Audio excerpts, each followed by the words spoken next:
And welcome into the Oklahoman's video studio. Dave Morris, joined by my friends Tava Sosky from the Oklahoma Film and Music Office. And Kim Haywood, ladies and gentlemen, as if she needs any introductions. So sweet, as always.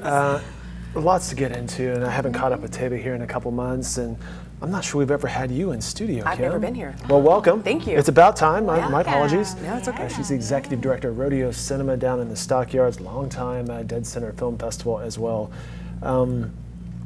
You'll notice the swag they have on, and the swag that I don't have on is a T-shirt that you may see around town that says, "I'm friends with Kim." Kim Haywood is my friend. Kim Haywood is my friend. That's the shirt. It's a thing. Bedlam weekend, I can only guess where your allegiance lies. Yes, although since I work for the state, I actually wore my cowboy. Very nice, I don't very think nice. you can see them on camera. Yeah, because we have to be loving to You all do? parts of the You state. do? Yeah, this was the only shirt I could find today. So yeah, I didn't have the Rodeo Cinema, which Kim. I know. We very need to nice. get those. On it, thank you. Kim Haywood is my friend. Yeah. Right, Paige Diller back here producing, an OSU grad, so we're covering all the bases. Good. Tava, what's new? What's new? Well, speaking of Dead Center, I'm sure a lot of you guys saw that they just did a big groundbreaking and opening of their new offices downtown. They have a new home. They're actually right underneath us.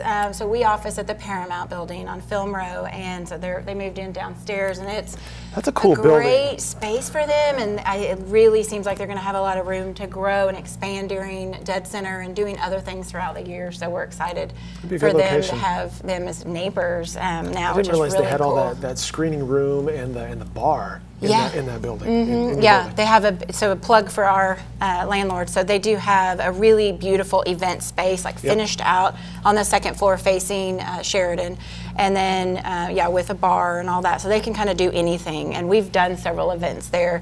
And then they've got the screening room downstairs. There's some other cool plans. I'm hearing, hopefully they're going to have a coffee shop down there again soon. Cool. And some other cool stuff. So yeah, it's a great place to have any kind of event, whether it's a live music show. I've seen shows there.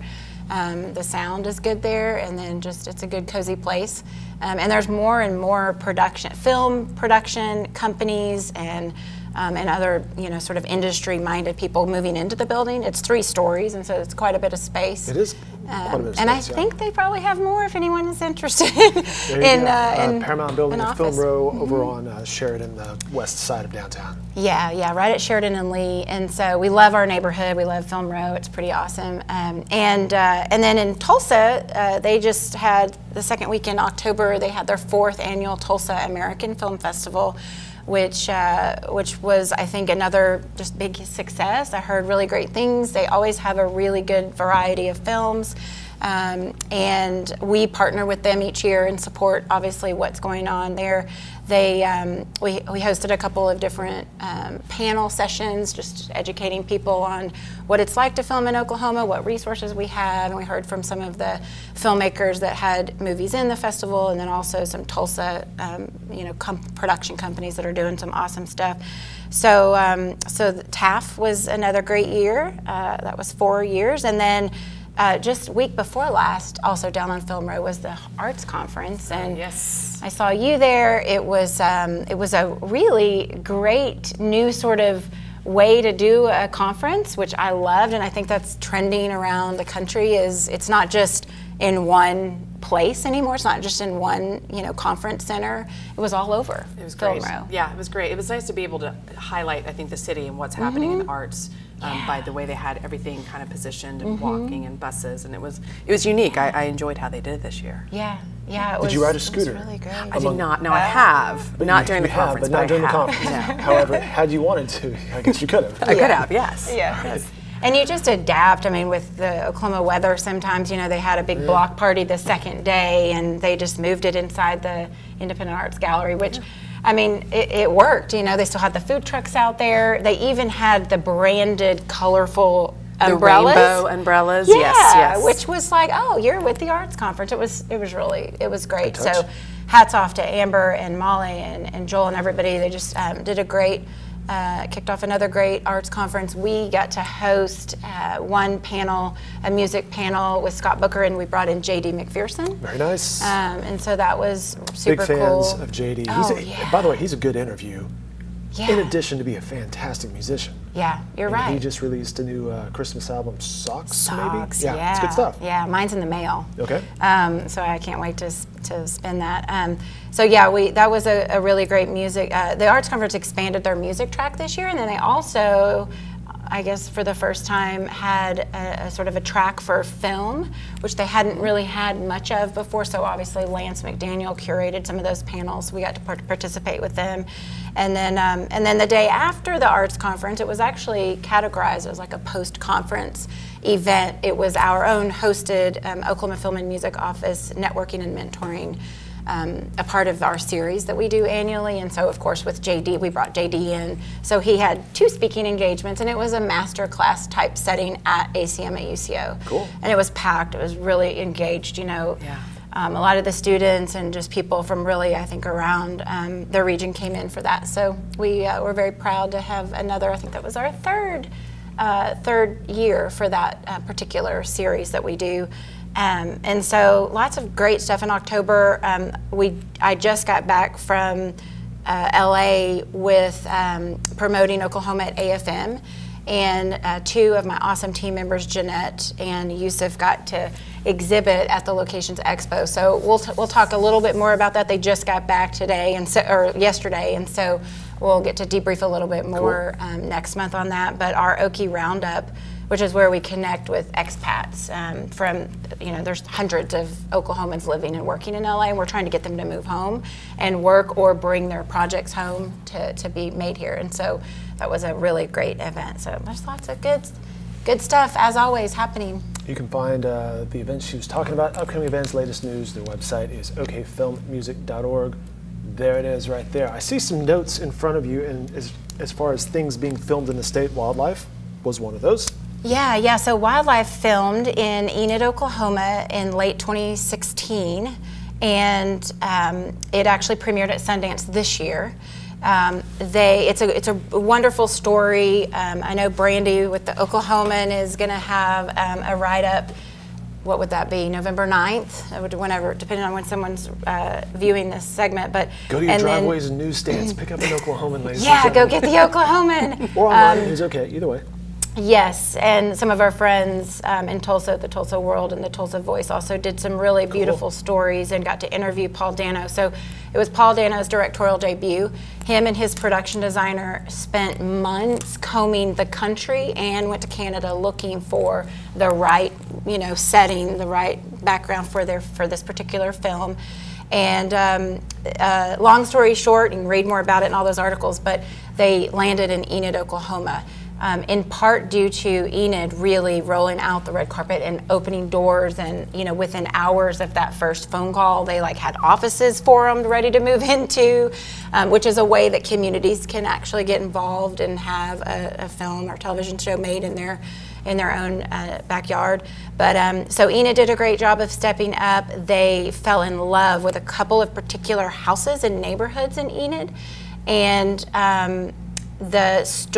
even so much as one of the owners was an old golf instructor, and that's actually woven into that's part of one of the characters in the movie. That's his background, and so it was this really kind of cool thing that Paul was this was meant to be in film in this home that somebody was selling that still had all the original set dressing and all the original things in this house he was selling, and Paul was we'll film here with everything in it. So they delayed the sale, and I mean it's a really neat story of how they ended up in that particular home in that neighborhood and in that city. And so we're really proud of the film. It's getting a lot of Oscar buzz going on, I think. Fantastic. For Paul and for Carey Mulligan, who stars in it alongside Jake Gyllenhaal. And so, and then it's coming to theaters tomorrow in Oklahoma. Ooh. So I want to hear what Kim has to say about that and how she connected with the distributor to get it here. Yeah, well, it turns out it wasn't hard. IFC is a studio for this film, and they're really excited to bring this film home to Oklahoma where it was made. And we are thrilled at Rodeo Cinema to not only have outstanding independent film, but also to have a film like Wildlife that was made here in Oklahoma with Oklahoma cast and crew, with the rebates that you've helped in our state, and also to have a discussion around the film. So at Rodeo, I think something that makes us different is that we are about the experience of film. And so tomorrow night we have a screening at 7 p.m. So the film starts tomorrow, but after the 7 p.m. screening, we're actually going to have a panel discussion, and Jeanette from the film office is actually going to be moderating that. We have Linda Tripp, who is a part of the art department. Daryl Cox, who is an actor in the film, will be there as well. So it really is about not only bringing this film home, but making an experience out of it that people can enjoy. Well, tell us more about Rodeo Cinema. By the way, you can go online, rodeocinema.org is their website for heaps of information. Yeah, so Rodeo Cinema, we are brand new. We actually have a sister theater in Tulsa called Circle Cinema, and it has been around for 15 years. And like Circle, we are a nonprofit independent film theater. We are out of the old Rodeo Theater in the Stockyards district. It was built in 1924 as a silent film theater, and we've come in the past 6 months, added some things. As I like to say, we kind of put a little hair and makeup on her and opened her up for movies. And so now we're open 7 days a week. We are a nonprofit, and our goal is to become a community center, and we really want to be a cultural hub for film and for entertainment and for that discussion and again that experience around film that I'm so passionate about, being from Dead Center and kind of bringing that vibe here to Rodeo Cinema. What do you mean it was built for silent theater? So it was built for silent films in 1924. So what's the challenges there? Well, the challenges there, fortunately for us, when we came into the building, the space, some previous owners had done what we need to do. The structure was there, the bones were there, so there wasn't much that needed to be done. But something that I love that we're doing, and we talked a little bit earlier about the future of Rodeo Cinema and what we're doing, is we do have an organ. There's an organ that came out of a theater in Tulsa called the Orpheum Theater, unfortunately before it was demolished in the 70s. It's currently living in Tulsa, but we have a plan to bring that organ here, and so in about a year we will have an actual theater organ, so we can do silent films, we can have music and entertainment before events and things like that. So I love that, because I love the idea of bringing that full circle, bringing the theater back to what it was meant to be. You having fun? Having a great time. Yeah? Yeah. Dead Center, what, 15 years? 15 years. Long time. Yeah. What got you into the whole film genre? You know, I've always been passionate about film, even when I was little, and I didn't really understood what that meant or where it led me, and I just kind of followed it through my life, and it took me to Dead Center. I was there for 15 years with Lance McDaniel and Alex Picard, and now Sarah Thompson, who's our program director.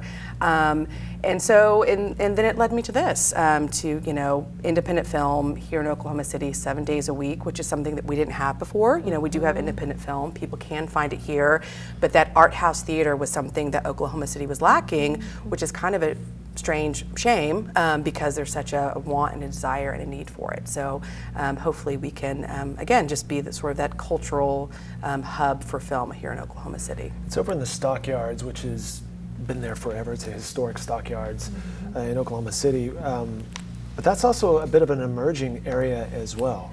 Very much so, and I think that's a trend we're seeing in Oklahoma City in general. Like, people are really getting behind the districts and the neighborhoods. You know, I'm seeing people think of Stockyards still, and they're not incorrect, as the place you go to buy your hats and your boots and your wares and things like that. Because you know what you can buy there?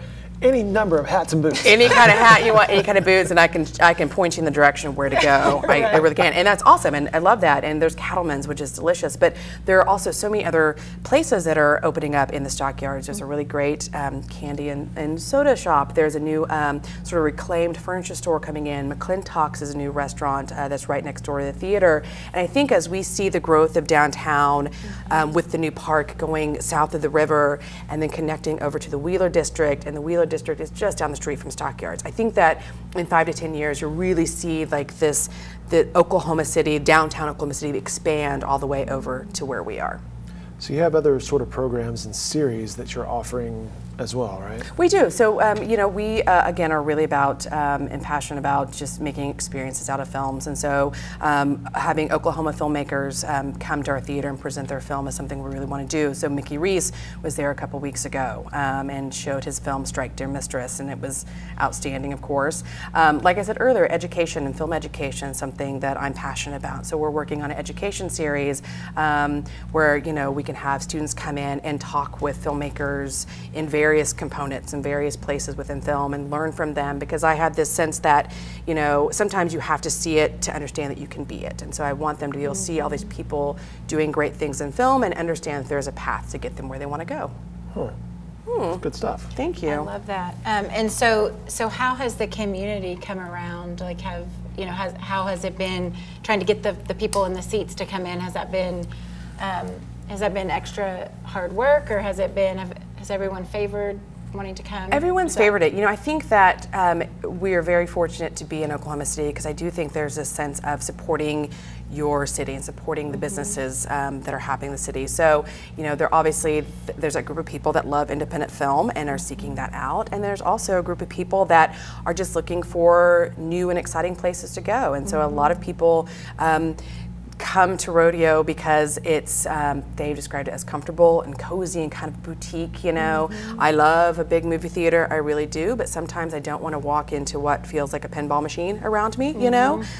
Also at Rodeo Cinema, I think there's a little bit of a Cheers effect, and that, you know, when you buy your popcorn or your ticket, you're probably going to know the person selling you that ticket and that popcorn, and they're going to know your name. We are a nonprofit as well, which is something a little bit different.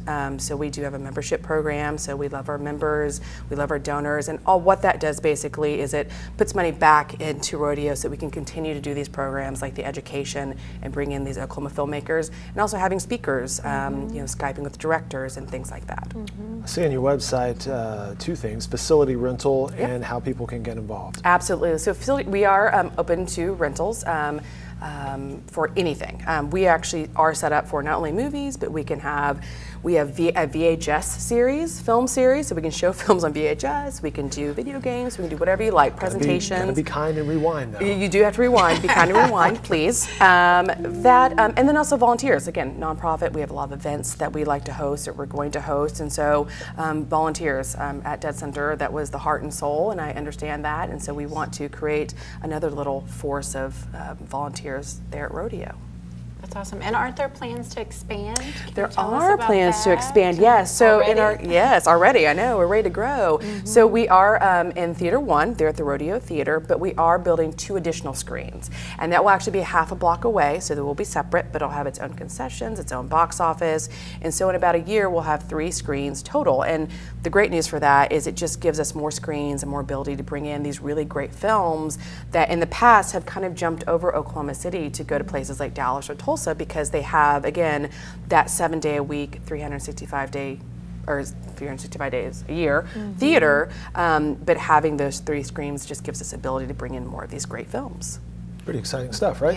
Yeah, no, it's very exciting. And I love how I remember you telling me once about how it's going to be even an experience getting from Theater 1 to Theater 2 or 3, like, you know, with retail and I just imagine like white lights, and you're sort of, it's like this whole experience even walking around down there, which it hasn't been, I don't think, up until now. Exactly, yeah. I mean, it's a great area, and we have a lot of, I mean, tourists love it and everyone loves it. It's just a really great place to visit. And so having, you know, going from screen 1 to screen 2, you are passing by all this retail, and it just feels like this beautiful hub right now in Stockyards. Yeah. Again, you can find more information, including the events she mentioned earlier coming up this weekend at rodeocinema.org. Tava, as always, we wrap this up. I'll give you the final word. What do we need to know moving forward? Well, if you're a filmmaker, there's quite a few projects in our queue. As we all know in this industry, dates are fluid, and so we know that this fall we had a pretty deep stack of projects, and now some of them have pushed into the spring, you know, for various reasons. And so but we've just pre-qualified a couple of new ones. So one's a television series, a smaller series that Brent Ryan Green, one of our own natives, is exec producing, and we can share more about that later. Always teasing ahead. But that's going to be a really great one, and so I know they're crewing up. There's a couple of other features that are crewing up, and then beginning of 2019 is going to be really, really busy. We're preparing, as always, for Sundance already. Of course, that's at the end of January. But I'm just excited for just kind of going back to our independent theaters. We have to give a huge shout out again to Clark and Chuck at the Circle Cinema in Tulsa, you know, that theater has brought that community together and really helped bridge even, you know, Oklahoma City and Tulsa film fans. And I mean, I know people, I mean, that's where we go and see used to go to, you know, to see our films. And so it's great. I have a lot of family that lives in Tulsa and they're members at the Circle. And so I love that you've got the membership. I think it's just, and then there's Oklahoma City Museum of Art, obviously. They're also going to be showing wildlife, I think if like 3 or 4 days after Thanksgiving. So it's that opportunity people can get out with their families and go see that wonderful film.